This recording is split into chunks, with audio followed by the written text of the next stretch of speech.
우리가 드라마나 영화를 보면 여러 가지 공통점이 있습니다. 그 중에 한 가지는 극 전개 중 클라이맥스에 올랐을 때인데요. 주인공이 어려움을 당합니다. 출생의 비밀이 밝혀지거나 사랑하는 사람이 갑자기 고칠 수 없는 병에 걸립니다. 이렇듯 주인공에게 도저히 이겨낼 수 없는 절망적인 상황 가운데 큰 벽 앞에 서게 되는 것이죠. 하지만 모두가 포기할 때 주인공은 그 상황을 이겨내면서 자신을 가로막고 있던 그 벽을 무너뜨리고 넘어서게 됩니다. 우리가 그것을 보면서 통쾌함을 느끼고 카타르시스를 경험합니다. 그리고 나도 내 삶에 놓여 있는 벽을 뛰어넘기를 다짐하며 소망해 보지 않습니까? 여기에서 이야기하는 벽, 이 벽의 사전적 의미는요, 극복하기 어려운 한계나 장애를 비유적으로 이루는 말이라고 기록하고 있습니다. 사전적 의미에서 주목할 것은 극복하기 어렵다라는 말입니다. 극복할 수 있고 또한 쉽게 해결할 수 있다면 그것을 벽이라고 하지 않았을 것입니다. 우리는 인생을 살면서 수많은 벽들을 만났습니다. 그 벽이 내가 스스로 세워놓은 벽일 수도 있고 아니면 내 가족이나 혹은 다른 사람 때문에 만나게 되는 벽일 수도 있습니다. 하지만 여기에서 중요한 것은요, 이 벽을 내가 어떻게 넘어설 수 있냐는 것입니다. 왜냐하면 이 벽을 뛰어넘어야 우리가 앞으로 나아갈 수 있기 때문이죠. 어릴 적 아버지는 저에게 있어서 골리앗과 같은 존재였고 제게는 넘을 수 없는 벽이었습니다. 구원 때문에 용서와 화해의 적용을 할 수 있도록 길을 보여주었던 공동체가 없었다면 지금도 아버지는 제게 넘을 수 없는 벽일 것입니다. 서로에게 벽이 되어서 단절되었을 저희 가족이었을 것이죠. 그래서 하나님께서는 제게 아빠의 역할을 맡겨주신 것 같습니다. 부모님을 더욱 이해하게 하는 것 같아요. 가족은 구원 이상도 이하도 아니라는 말이 요즘 제가 실감하고 있습니다. 오늘 본문의 말씀 가운데 이스라엘 군대를 가로막고 있었던 벽은 무엇입니까? 그 벽은 바로 블레셋입니다. 그들은 일찍부터 철을 가지고 무기를 만들 수 있었기 때문에 막강한 군사력과 또한 전술도 가지고 있었습니다. 더불어서 블레셋과의 전쟁에서 한 번도 져본 적이 없는 골리앗이라는 거대한 장수가 가장 앞장서 있습니다. 키가 270에서 290cm 정도가 되고 입고 있던 갑옷만 56kg 정도의 무게가 나가고 있었습니다. 성경이 이처럼 골리앗의 신장과 외모를 자세하게 기록하고 있었던 것은요, 골리앗이 얼마나 강한 적이었는지를 알려주는 것입니다. 그런 골리앗이 1대1의 싸움을 제안합니다. 이스라엘 군대에게 어려운 싸움이 될 것이 분명하지만 이스라엘에게도 작은 기대를 가질 수 있습니다. 왜냐하면 전쟁에 능한 군사가 이스라엘에도 분명히 있었고 다윗의 형제들과 또한 함께 골리앗에 견줄 수 있는 거고의 몸집을 가지고 있었던 사울 왕이 있었기 때문이죠. 힘과 능력으로 이길 수 없었다고 해도 이스라엘 군대에게는 그들과 함께 싸워주시는 하나님이 있었기 때문에 싸워볼 만했을 것입니다. 하지만 오늘 본문에서는 이스라엘 군대의 모습은 너무나도 초라하고 비참해 보입니다. 그들이 싸움에서 졌기 때문에 그런 것이 아니라 아예 싸움을 할 생각도 하려고 하지도 않았기 때문입니다. 마태복음 14장 말씀에 보면 베드로가 풍랑 가운데 무리를 걷다가 바다에 빠지는 모습을 기록하고 있습니다. 많은 사람들은 베드로가 물에 빠졌기 때문에 실패했다라고 생각을 합니다. 하지만 베드로가 물 위를 걷다가 빠지는 것은 실패가 아니었습니다. 더 큰 실패는 무서워서 배 밖으로 나오지 않는 것이었죠. 이스라엘 군대 역시 배 안에서 떨고 있는 제자들과 같은 모습으로 서 있습니다. 아무도 도전하지 않았다라는 거예요. 그래서 군대는 자신들을 막고 있는 골리앗이라는 벽 앞에서 실패의 자리 가운데 머물러 있는 것입니다. 우리의 인생도 마찬가지입니다. 어떤 상황 가운데 특별히 도저히 해결할 수 없고 해결되지 않을 것 같은 상황 가운데 그 벽 앞에서 모든 것을 포기하고 주저앉을 때가 있습니다. 특별히 오늘날 같은 코로나19의 팬데믹 상황 가운데 우리들의 인생 가운데 말입니다.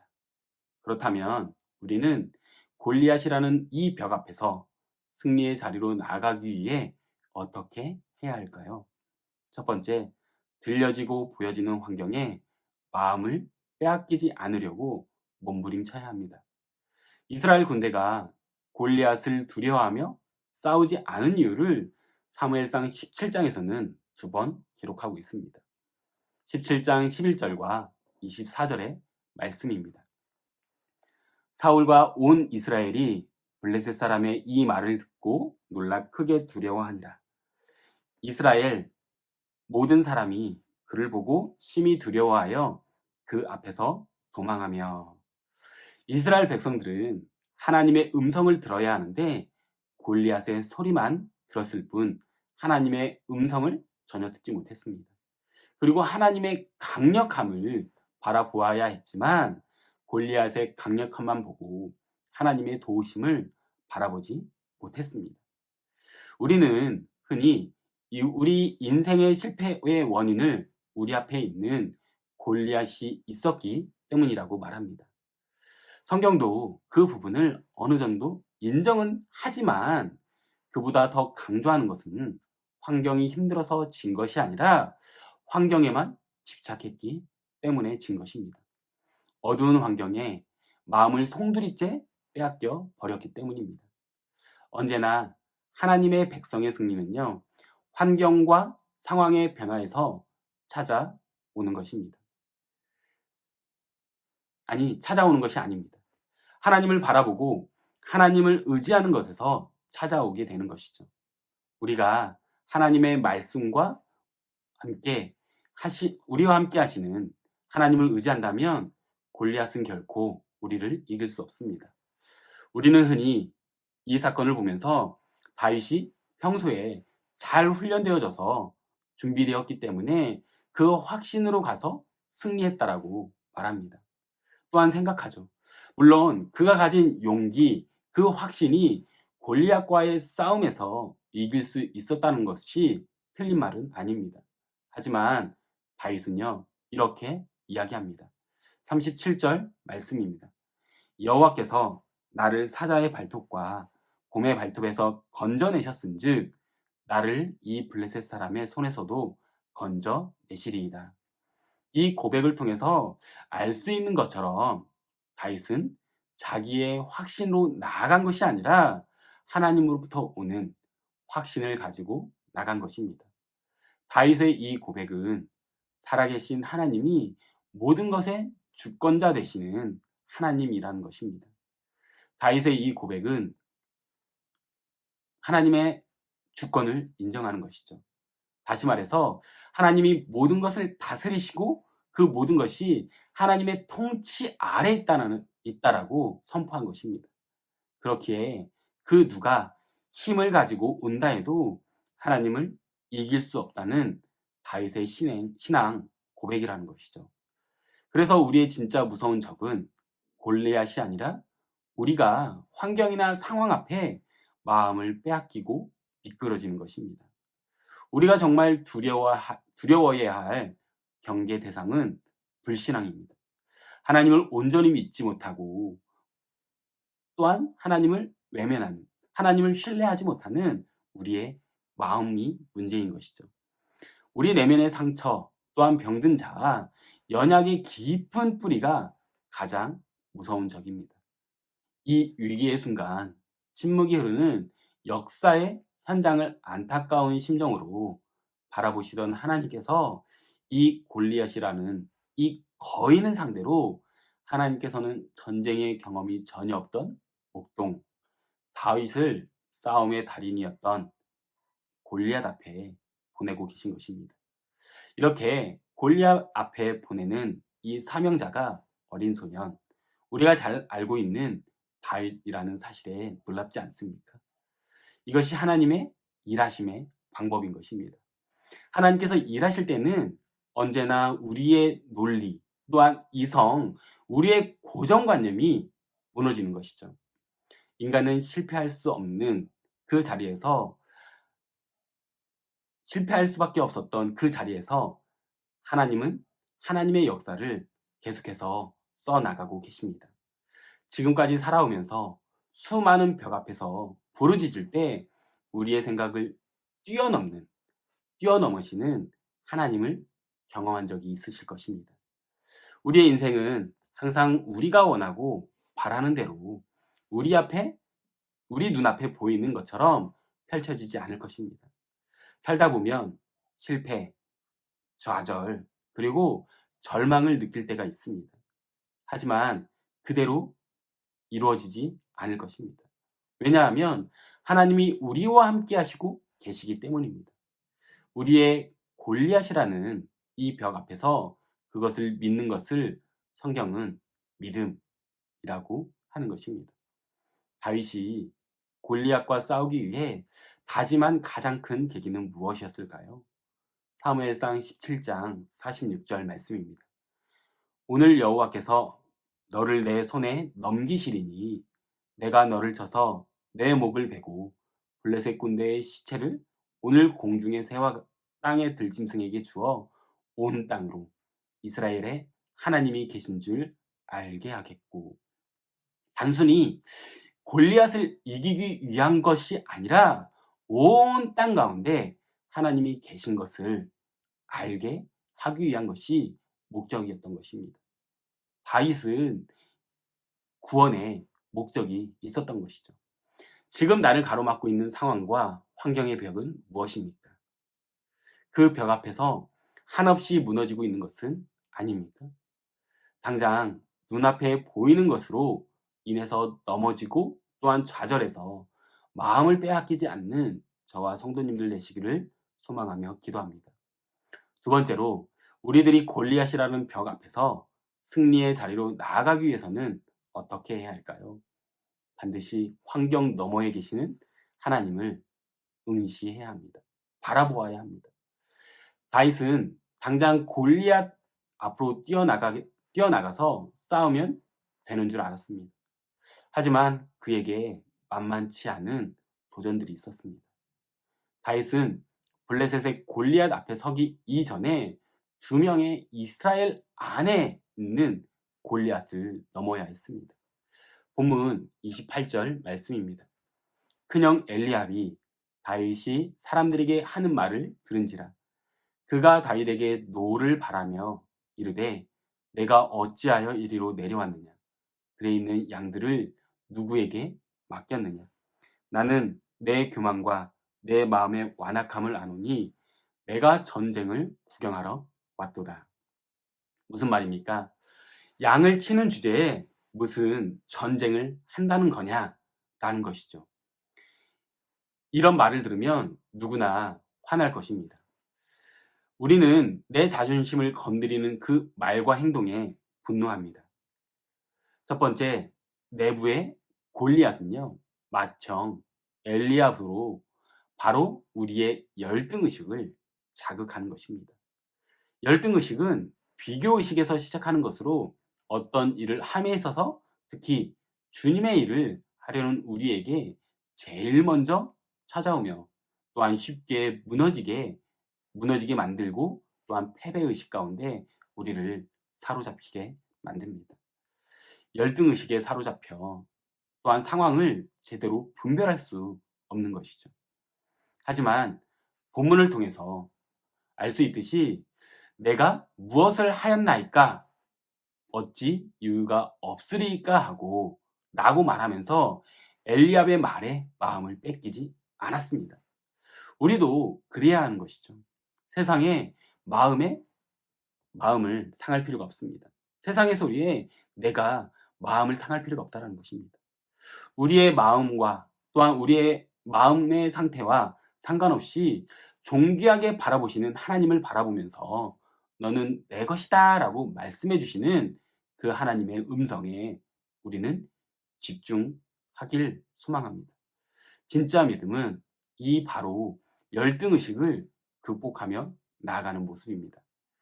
다윗이 열등의식을 이 문제를 뛰어넘으니까 이제 사울의 가치관, 세상의 가치관이 그를 맞이합니다. 전쟁에 나가기 위해서는 자신의 투구와 갑옷, 무기 등을 가지고 나가야 한다는 것이죠. 이것은요, 세상의 가치관입니다. 골리앗이라는 세상을 이기려면 성공해야 한다는 것입니다. 하나님께서 우리를 각자 인도해 가시는 방법은 모두 다릅니다. 다른 사람이 되어야 한다는 생각이 잘못된 것입니다. 누구와도 비교하지 않고 내게 주신 삶의 자리, 내 역할, 삶의 현실을 만족하며 사는 것이 가장 중요합니다. 꼭 사울의 무기가 있어서 골리앗과의 싸움에 승리하는 것은 아니라는 것이죠. 이런 사울의 반응 앞에 다윗은 정중하게 사양합니다. 사양하는 이유에 대해서 구체적으로 말하지는 않았지만 37절에서 간접적으로 그 이유를 설명하고 있는 것 같습니다. 여호와께서 나를 사자의 발톱과 곰의 발톱에서 건져내셨은즉 나를 이 블레셋 사람의 손에서도 건져내시리이다. 이 싸움의 승패는 세상의 것들을 얼마나 많이 들고 나갔느냐의 문제가 아니라 나를 골리앗에게서 건지실 그 하나님과 함께 믿음으로 달려 나가는 것에 있습니다. 우리가 더 많은 것, 더 능력이 있을 때 우리 앞에 있는 이 골리앗을 이기고 그 벽을 뛰어넘을 수 있는 것은 아닙니다. 단지 우리 각자에게, 나 자신에게 주어진 그 삶의 자리에서 하나님을 바라보고 하나님만 의지하는 것입니다. 이제 드디어 다윗의 열등감과 세상의 가치관을 거절하고 자기 자신에게 익숙한 막대기와 또한 돌멩이를 가지고 진짜 대적 블레셋의 골리앗 앞으로 당당히 나아갑니다. 골리앗은 다윗 앞에 거대한 모습으로 서 있습니다. 그리고 그 다윗을 무서운 말로 저주합니다. 이 거대한 모습과 말 때문에 지금까지 이스라엘은 지고 있었던 것입니다. 하지만 다윗은 기죽지 않았습니다. 내가 너를 죽여 하나님의 살아계심을 입증하겠다라고 외치는 것이죠. 그리고 그의 고백처럼 다윗의 승리로 이 싸움은 끝납니다.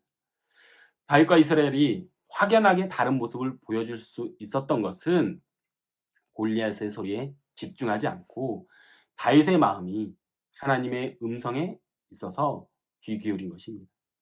또한 골리앗의 겉모습만 보지 않고 믿음의 눈으로 하나님을 바라본 것입니다. 다윗의 하나님을 바라보고 신뢰함으로 이긴 것입니다. 결국 승리와 패배의 갈림길은 골리앗의 크기에 의해서 결정된 것이 아니라 상상력의 차이로 결정되는 것입니다. 신앙은 상상력입니다. 어떤 상상일까요? 하나님의 눈으로 바라보고 하나님의 능력으로 생각하는 것입니다. 그렇다면 하나님 중심의 상상력을 가지면 우리는 어떻게 해야 할까요? 그것은 바로 하나님과의 거리에서 찾을 수 있는데요. 하나님과 교제함으로, 하나님과 동행함으로 하나님의 눈으로 바라보고 능력으로 생각할 수 있는 것입니다. 우리의 인생 가운데 특히 믿음의 경주를 살아갈 때 우리는 여러 가지의 삶의 골리앗들을 만날 수 있습니다. 골리앗이라는 삶이 우리를 가로막고 있을 것입니다. 특히 지금 이 시대, 코로나19로 인한 팬데믹 시대를 살아가고 있는 이 시대가 우리를 가로막고 있는 골리앗이라는 벽이지 않겠습니까? 이때 우리가 깨어 있어야 하고 더욱 하나님과 교제함으로 나가야 합니다. 그리고 우리의 신앙생활에 대해서 잘 점검해야 합니다. 함께 예배할 수 없기 때문에 예배를 등한시하고 말씀을 멀리하고 기도에 더욱 소홀해질수록 하나님과의 거리가 멀어지게 된다는 것을 기억하시기 바랍니다. 우리를 가로막고 있는 골리앗은 무엇입니까? 배우자입니까? 자녀입니까? 혹은 어떤 사람입니까? 질병입니까? 아니면 어떤 상황입니까? 그 골리앗에 좌절하고 무너지고 타협하는 것이 아니라 그 안에서 구원을 이루어가는 우리와 함께 하시며 일하시는 하나님을 바라보길 소망합니다. 설교를 묵상하며 가장 큰 골리앗은 바로 나 자신이 아닐까 생각합니다. 하나님 없이도 이길 수 있고 내가 할 수 있다고 여기며 죄로 똘똘 뭉쳐 나 자신이 골리앗임을 고백하며 주님께 붙들려 살아가는 인생 되시는 저와 성도님들 되시기를 소망하며 주님의 이름으로 축복합니다. 기도하겠습니다. 이 시간 말씀을 기억하며 기도하겠습니다. 다윗이 전쟁터에 있는 형들을 만나러 갔다가 블레셋의 골리앗이라는 거대한 벽 앞에서 두려워 떠는 형들과 이스라엘의 군대를 보게 됩니다. 이러한 상황 가운데 다윗이 골리앗과 싸우기를 원합니다. 하지만 그 과정 가운데 많은 어려움을 이겨내고 결국 골리앗과 맞서서 싸움으로 승리하는 모습이 우리에게 큰 도전이 되지 않습니까? 우리 앞에 서 있는 골리앗은 무엇입니까? 우리를 가로막고 있는 상황과 환경의 벽은 무엇입니까? 혹시 그 벽 안에서 한없이 무너지고 있는 것은 아닙니까? 우리는 그 상황 가운데, 환경 가운데 우리 마음을 빼앗겨서는 안 됩니다. 보이는 것에, 들리는 것에 마음이 빼앗기지 않는 것이 가장 중요한 것임을 기억해야 합니다. 우리를 가로막고 있는 그 골리앗이라는 벽을 어떻게 바라보고 계십니까? 혹시 열등의식에 사로잡혀서 세상의 가치관으로 인해서 내가 억눌려 있지는 않습니까? 들려지고 보여지는 환경에 마음을 빼앗기지 않으려 몸부림치는 인생이 될 수 있도록, 그리고 우리의 환경을 뛰어넘어 함께 하시고 동행하시는 하나님을 바라보며 살아가는 우리가 될 수 있도록 하나님을 믿지 못했던 내 죄를 회개하고 마음을 빼앗기고 무너지고 열등의식에 사로잡히며 억눌려 있는 우리를 불쌍히 여겨달라고 이 시간 다 함께 기도하며 나아가겠습니다. 기도하겠습니다.